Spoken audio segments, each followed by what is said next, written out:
춘천의 감자빵, 국내 대기업이 이 비슷하게 좀 만들어가지고 시장에 내놨다가 논란이 됐었다고 합니다. 그런 대기업이라든지 이런 게 골목 상권을 침해하는 거를 근본적으로 막거나 이러기에는 좀 한계가 있지 않느냐. 이분은 법적 다툼을 하지 않으면서도 사실 성과는 얻은 것으로 네. 보이는데 감자밭에서는 성공을 한 거죠. 특허를 지금 신청하려고 계획 중이다라는 이제 언론 기사를 봤어요. 가능성은 좀 그렇게 높진 않다고 보는데요. 저도 감자빵 먹어봤지만 안에 이제 감자랑 이렇게 네. 좀 샐러드. 죄송합니다. 옛날 사람. 혹시 국민학교 나오시지 않았어요? 네. 춘천 감자빵집은 소비자와 상생 좀 하세요. 춘천 빵값 한 개에 3,300원입니다.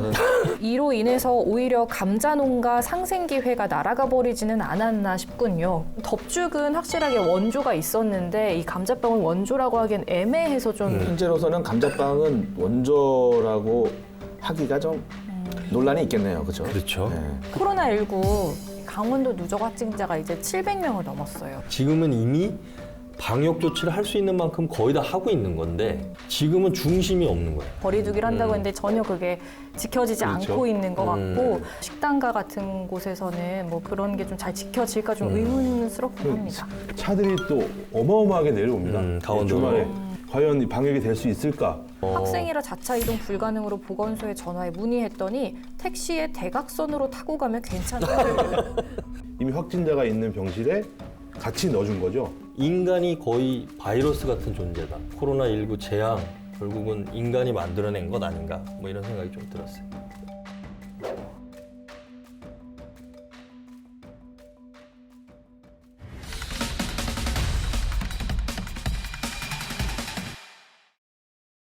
감자빵 이슈가 된 게 아까 선배님 말씀해 주신 것처럼 이 덮죽 논란하고 좀 겹쳐가지고 좀 예. 주목을 많이 받았었잖아요. 예. 그래서 이 감자빵도 뭐가 원조냐를 그렇죠. 두고 좀 이야기가 많았습니다. 좀 어떻게 보세요? 원조 논란에 대해서. 근데 이 감자빵은 아까도 우리가 나왔던 얘기지만 이미 이게 제과 제빵 다른 나라에서 특히 네. 이제 일본 같은 경우에서 이미 이런 유사한 그 형태가 나왔다는 거예요. 뭐냐면 어떤 그 예를 들어서 감자 모양으로 만드는데 그 안에 속 내용물을 감자 으깬 감자가 들어간다든지 네네. 또 우리 다른 지역에서 고구마 빵인데 네, 모양이 맞아요. 고구마하고 똑같이 생겼더라고요. 그 안에 고구마를 재료로 했을 거고. 그리고 강릉의 커피빵도 대체로 커피 원두 모양으로 모양으로, 만들잖아요. 네. 그리고 그 속 재료나 그 재료 중에 커피를 뭐 향을 가미한다든지 그 내용물. 그러니까 이런 것들이 누구나 다 생각만 하면 만들 수 있는 거다 보니까 거기에서 이제 시작이 된 거죠. 우리는 감자빵은 특정 업체에서만 특정 지역에서만 만들 수 있냐? 그건 아니거든요. 일본에는 그렇게 많이 만든다 그러더라고요. 우리나라도 이제 최근에 그렇게 상품들이 늘어나서 그래서 이 부분은 잘 몰랐던 거긴 하지만 그 실제 판매하시거나 개발하시는 업체도 그런 걸 좀 고려해서 자기 개발 방향도 좀 세워야 되지 않을까. 그 집이 감자빵 말고 또 다른 걸 또 개발하시면 네. 그 독창성을 좀 가미하시면 어떨까 싶어요. 그렇다면은 현재로서는 감자빵은 원조라고 하기가 좀 논란이 있겠네요. 그렇죠? 그렇죠. 네. 근데 춘천 감자빵은 또 그 집만의 거가 될 수 있지 않을까요? 우리가 그것도 왜 브랜드의 개념으로 네, 봐야 네. 되는. 그러니까 예를 들어서 우리 빵 유명한 어디죠? 대전에 뭐 땡땡당, 네. 무슨 뭐 전주에 무슨 초코파이 뭐 이런 거 있잖아요. 근데 그거는 다른 지역에서도 만들려면 얼마든지 만들 수 있을 텐데 그 집만이 가진 고유한 좀 그런 게 있을 것 같아요. 경주에 뭐 무슨 빵. 지금 막 생각이 났는데 예. 저는 맘모스 빵을 엄청 좋아하거든요. 어. 그 딸기잼에 이제 크림하고 버터크림 넣어가지고 이렇게 네. 엄청나게 들어가 있어서 탁 따라 먹으면 그냥 하루 끼가 되는 듯한 느낌의 근데 저는 그게 춘천 대땡당이 상호 얘기해도 되나? 안 되죠. 대땡당이 원조라고 알고 있었어요.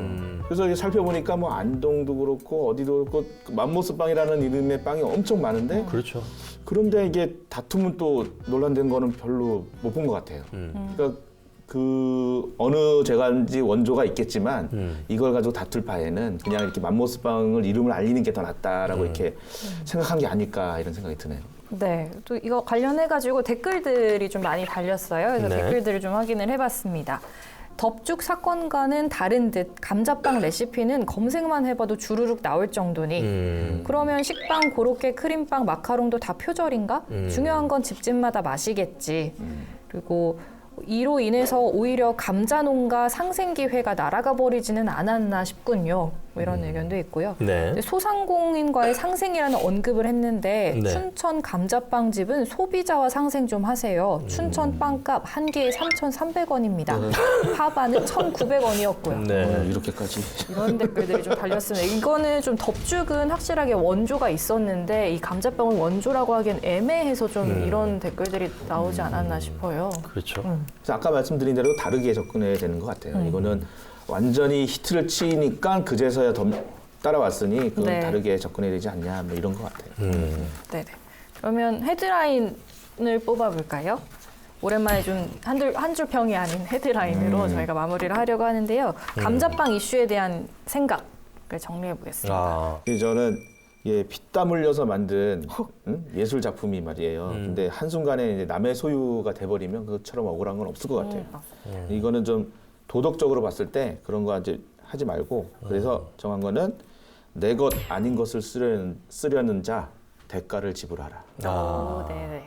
그래서 그렇게 뽑았습니다. 네. 상당히 감정적이시네.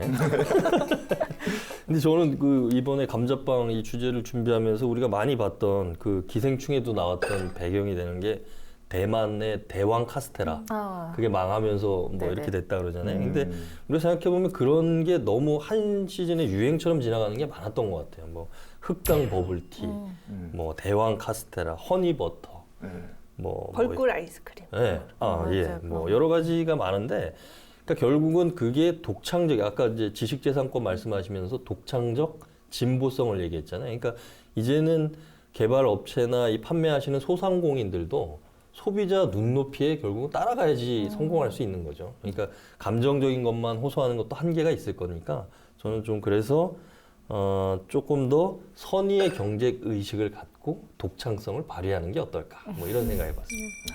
네. 저는 일단은 이게 시대도 바뀌면서 이런 음식에 대한 뭐 저작권 논란 네. 뭐 이런 것들이 새롭게 생긴 거잖아요. 네. 그러니까 아직 기준이 정립되지 않아서 거기에 대한 좀 보호가 필요하다 이런 생각이 들어서요. 이제 생산자의 땀과 노력은 그만큼 정당한 대가를 받아야 한다.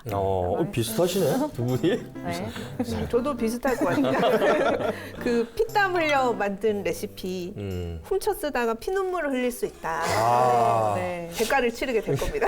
피땀이 피눈물로 바뀌는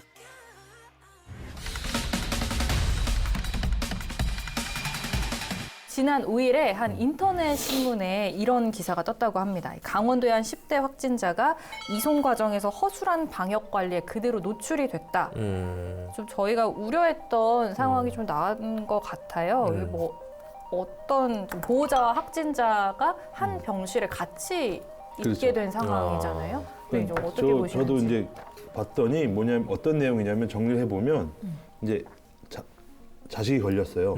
자녀가. 네, 자녀가 걸려서 이 부모가 네. 나는 얘를 봐야 된다. 네. 얘가 어리기 때문에 네. 그러면 나도 들어가겠다. 이렇게 해서 오케이 하고 이제 보건소에서 그럼 그렇게 가십시오. 그러면 이 부모한테 방역복이라든지 이런 걸 지급을 해서 그리고 이제 그 독립된 그 병실을 줘야 되는데 갔더니 이미 확진자가 있는 병실에 같이 넣어준 거죠. 그리고 본인은 방역복도 없이 거길 들어간 거고 네. 그렇게 2-3시간 동안 있었던 거고 이제 이런 그리고 이제 그 가는 구급차 안에서 네. 그 이제 그 의료진이 없이 혼자 운전기사만 있고 뒤에 덩그러니 앉아서 갔다. 뭐 이런 제보가 들어온 것 같은데 지금 뭐 일단은 내용은 그렇습니다. 근데 이게 뭐 잘못된 건지 잘 된 건지는 아직까지 지침이 없어서 네. 어떻게 판단을 할 수가 없는 상황인 것 같고요. 일단 그런- 보건소에서는 이제 인력이 부족했고 병실이 부족해서 그럴 수밖에 없었다라고 예. 해명은 했다고는 하는데 이런 인력 부족, 뭐 병상 부족에 대해서 좀 뭔가 해결이 돼야 될 것 같아요. 근데 지금 이제 오늘 이제 12월 7일 오전 현재 강원도에서 발표한 것도 보면 지금 이거 내용 좀 확인해봐야 되는데 강원도 뭐 각 병원, 강원대병원, 뭐 저기 원주 세브란스 병원, 뭐 그다음에 원주의료원, 강릉의료원 이렇게 격리된 분들 있잖아요. 그분들 말고 다른 지역, 이게 전원이라고 돼 있는 부분이 62명으로 돼 있어요. 그러니까 아마 생활치료센터가 강원도에 지금 있는데 거기 33명이 들어가 있는데 전원으로 62명이 돼 있는 거 보면 이분들은 아마 경기도 생활치료센터로 옮겨진 분들을 얘기하는 것 같고 그렇죠. 그 뒤에 입원 대기가 또 3명이 있어요.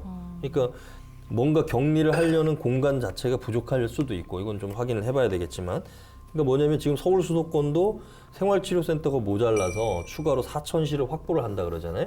원주에서 우리 강원도도 지금 춘천에 생활치료센터 하나 있고 원주에서 별도로 하나 만들겠다 그러는데 모자른 거죠. 네. 그러니까 일단 그러니까 확진이 돼서 격리된 사람들을 수용할 수 있는 공간 문제 그리고 지금 여기 빠져 있는데 중환자 병상 그러니까 코로나19 확진자 중에 중환자들을 대상으로 한 이 병실이 없답니다. 그러니까 서울에서도 지금 이게 모자라서 이제 이게 더 쏟아져 나올 경우에 어떻게 감당을 할 거냐. 그러니까 이 부분이 이제 의료 체계 전반에 대한 네. 부담으로 다가오는 건데 강원도 역시 이제 마찬가지인 것 같아요. 우리도 그 중환자 확진자 중에 중환자들을 처리할 수 있는 병상은 상당히 제한적인데 지금 이게 더 추가로 나왔을 경우에 어떻게 감당을 할 거냐. 그러니까 이거는 생활치료센터 부분, 중환자 또 격리하거나 치료하는 센터 이 두 가지는 어떤 식으로든지 방법을 찾아야 되지 않을까 앞으로 우려되는 상황 중에. 제가 이제 이런 생각을 해봤어요. 예. 제가 저번에 한번 이 동선이 겹쳐서 예. 네. 이 저희가 6명 식구가 6명이고 그리고 이제 부모님까지 왔다 갔다 한 거 하면 한 30명이 되더라고요. 저희 접촉한 사람들이. 네. 아 그럼 과연 어떻게 해야 될까? 저희 이제 돌이 아직 안 지난 이 신생아도 있고 네. 아직 2돌이 안 된 이 애들이 있는데 그럼 얘네가 다 걸렸을 때 과연 어떻게 해야 될까라는 네. 생각을 했어요. 네. 저야 뭐 병원을 가면 되지만 네. 얘네들은 말도 못하고 이런 애들을 그러면 집을 아예 코호트 격리를 해서 이제 의료진들이 이제 와서 이렇게 뭐 약만 주고 상황을 보고 이렇게 가는 방향으로 해야 그러니까 그게 심하지 않다면 증상이 그게 어떻게 보면 사실은 생활치료센터가 그런 개념인데 네. 그거는 이제 물리적인 공간을 그러니까 왜냐하면 지금 이제 장 기자가 얘기하는 건 자기 집을 생활치료센터 개념으로 운영을 하는 부분을 얘기하는 건데 근데 이게 집단화가 안 돼 있을 경우에 그 관리하는 인력들도 또 늘어나야 돼요. 그렇죠. 그래서 떨어져 있어요. 제일 중요한 건 이게 하면은 진짜 밖에 안 나가지 말아야 되는데 또 밖에 이렇게 나가는 그렇죠. 사람들도 있고 하니까 그런 통제만 잘 따라준다면 이게 정말 병상이 부족할 경우에는 그렇게 집안에서 격리하고 치료를 하는 방법도 그렇게 증상이 심하지 않다는 이 가정하에 좀 이런 게 좀 필요해 보이지 않나 생각이 듭니다. 네. 우리가 지난번에 또 이다혜 기자 기사 썼던 것 중에 그 신속진단 키트 네네. 그 얘기 나왔었는데 다른 나라에서는 이미 신속진단 키트를 상당히 많이 쓰고 있다 그래요. 이게 자가진단 개념으로 해서 이제 우리나라는 아직까지 그 관련 법 테두리 내에 자가진단에 대한 신뢰성이라든지 이걸 담보하지 못하니까 아직 적용은 안 됐는데 전문가들 입장에서는 지금 뭐냐면 검진자 중에 확진자 비율이 최근에 지금 4.3%가 넘고 있거든요. 4.39% 정도 나오는데 이게 불과 두세 달 전에 1%였어요.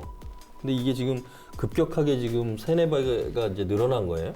그러니까 지금 문제는 뭐냐면 검진 숫자를 확 늘려야 되는 과제가 있는데 검진 숫자를 늘리려다 보니까 검진은 지금 우리는 의료진만 하게 돼 있거든요. 의료 인력만. 그러니까 왜냐면 이런 전문적인 지식을 요하는 부분도 있고 신뢰성을 좀 담보하기 위해서 이렇게 하고 있는데 자가진단 키트도 신속하게 우리가 좀 도입을 해야 되는 거 아니냐. 그래서 검진 숫자를 늘리면 우리가 뭐 전 국민 대상으로 검사를 할 수는 없으니까 조금이라도 의심이 되거나 그러니까 지금 뭐 아까 얘기했던 우리 확진 검사 대상도 지금은 밀접 접촉자 또 뭐 이런 사람들 우선적으로 지금 검사를 하고 있기 때문에 이 부분에 대해서도 좀 논의가 필요하다 이렇게 좀 전문가들 의견을 내시고 있더라고요. 예, 예. 네. 근데 해외에서는 방금 장 기자님 말씀하신 자가 치료를 지금 시행을 하고 있고 다만 이제 무증상자 예. 그리고 경증 환자, 의료시설이 아닌 집에서 치료받게 하는 시스템이 지금 뭐 미국에서도 광범위하게 시행되고 있고 또 집에서 하면서 자체적으로 검사도 할 수 있게 네. 하는 게 시행되고 있으니 좀 강원도 방역 당국도 좀 참고하셨으면 좋을 것 같아요. 네. 미국은 워낙 지금 손을 못 대서 그러는 걸 거예요. 미국은 그죠 이제 병원비가 워낙 비싸고 하니까 못 가시는 분들도 많고 이래서 예. 기사에 달린 댓글들도 네. 있어가지고 네. 인력 부족, 병상 부족, 무너지고 있다는 신호로 받아들여야 할 듯. 학교에서 확진자 발생해서 코로나 검사 받으러 오라는데 도보로 2시간이 넘어서 근처 선별진료소를 찾았는데 여기선 안 된다 하더군요. 학생이라 자차 이동 불가능으로 보건소에 전화해 문의했더니 택시에 대각선으로 타고 가면 괜찮아요. 아 그래요? 어이가 없어서 진짜 그게 괜찮아요? 했는데 그렇다네요. 이게 말이 됩니까? 택시 대각선으로 타라는 게 어떻게? 이렇게 운전기사가 이게 대각선. 그렇게 대각선. 창문을 열어놓고. 아니 근데 이게 학교를 2시간씩 걸어서 가는 그런 학생이 있나 봐요? 글쎄요. 네. 대학생인가? 근처 선별진료소를 2시간이 넘게 제가 강릉에서 찾아갔대요. 그때 받으려고 했더니 못 받은 거랑 똑같은 케이스예요. 그냥 그렇네요. 또 저희 아파트도 혼자 밖에 나와서 앰뷸런스 기다리시던데요. 보호 장비 돼 있는 들것은 TV에서만 나오는 건가 봐요. 3분 이송했는데 그런 걸 본 주민이 없어요. 앞동에 확진자가 나와서 그 동 입구만 내다보는데 확진자 가족이 캐리어 끌고 정문으로 유유히 걸어가서 구급차 탐. 공동 현관문 버튼도 눌렀을 거고 엘리베이터를 탔을지도 모르는데 그 뒤로 방역은 몇 시간 뒤에 오고 그 사이 택배 기사들이 수두룩하게 들락날락함. 관리실에 항의해도 관리실은 확진자가 몇 동인지도 모름. 근데 그분이 캐리어 들고 여행 가는 건지 어디 가는 건지 알 수가 있나? 구급차 탔대잖아요. 구급차를 탔대. 구급차 탔는데 네, 그러니까 좀 전에 캐리어 들고 있다가. 캐리어를 들고 이제 그걸 참. 가셨네요. 그분들 말씀 댓글이 뭐 다 사실 확인을 우리가 뭐 네. 어떻게 된 건지 모르겠지만 이게 아무튼 좀 허점이 많네요. 불안감들이 되게 무증상자들이 많아요. 많아서 네. 그런 분들은 그러니까 예전에 제 생각은 그래요. 지금 제가 춘천에 최초 발생했을 때 네. 그 저희 자료 그림 나가는 네, 영상을 네. 제가 가서 찍은 거거든요. 네. 강원 기다려 찍었는데 네. 네. 그때는 아마 마스크 착용이나 이런 것들이 많이 안 돼 있어서 그래서 이제 그런 음압으로 이렇게 이동을 했는데 지금은 대부분이 다 마스크를 쓰고 있고 해서 아마 음압으로는 이렇게 이동을 안 하는 거 굳이 아닌가. 그 필요성은 없는 예, 거 이런 생각이 아닌가? 좀 듭니다. 예. 네. 그러면 저희 또 헤드라인 뽑아보겠습니다. 코로나19로 지쳐가고 있는 도민들을 위한 희망의 헤드라인. 네, 한번 써보겠습니다. 근데 우리 전에 희망을 버려야 살 길이 열린다 이렇게 얘기를 많이 하지 않았나?